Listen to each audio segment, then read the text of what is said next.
The clash of the cymbal reverberates down through time. History tells us that cymbals were used in Israel in 1100 BC. Over the centuries, the finest cymbals have been manufactured in Turkey with a secret method for blending metals. And those time-honored techniques still resound in cymbal making today.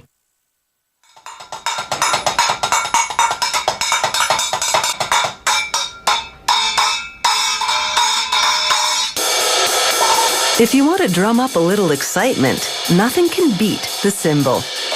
Each cymbal has its own character, resulting in subtle differences in tone.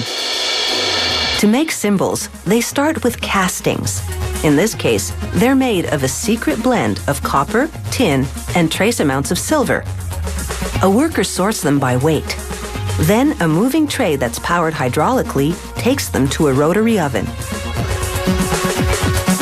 815 degrees Celsius heat softens the castings, and then workers shovel them into a rolling mill. It squeezes them between two big metal cylinders, and the effect is the same as rolling out pie crust. The castings become thinner, flatter, and larger. These castings go through a heating and rolling cycle up to 12 times, depending on the type of cymbal being made.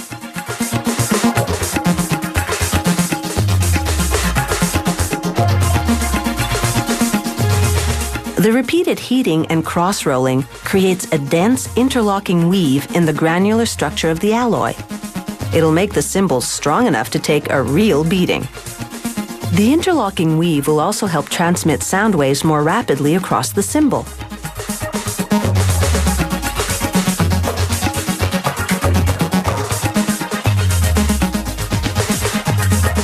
After the cymbal has been tempered and pressed into its final shape, they place it on a spindle.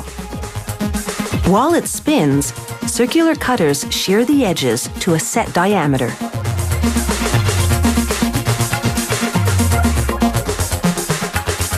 Next, the cymbal takes a pounding.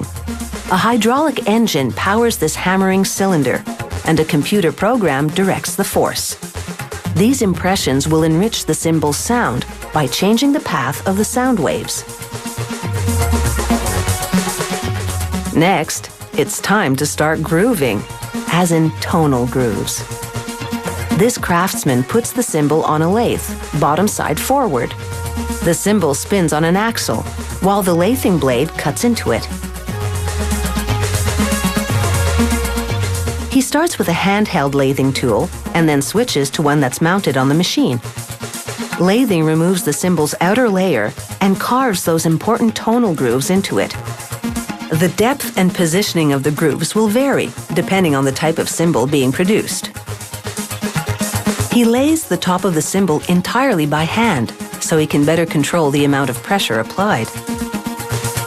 Watch those fingers. Don't worry, he knows what he's doing. He's honed his skills over 5 years of apprenticeship, and no automatic machine can duplicate the fine touch of an experienced cymbal craftsman.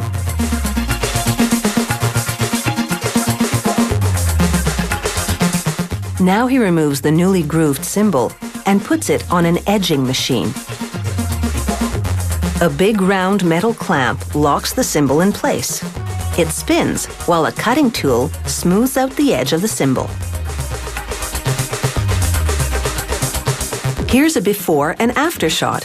The ragged rim is before edging. The smoother one at the bottom is after. This guy has the best job.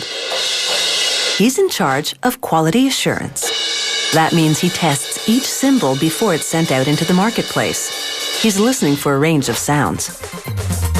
Now, a laser etches the trademark into the cymbal. It also engraves a unique serial number. Next, a silicone pad sponges up ink from a print plate and transfers it to the cymbal. Now that the company logo is on, it's ready for shipping anywhere in the world. But this rough metal casting has already come a long way. It's been transformed into a smooth, sleek cymbal over a total of 21 days. And that's reason enough to strike up the band.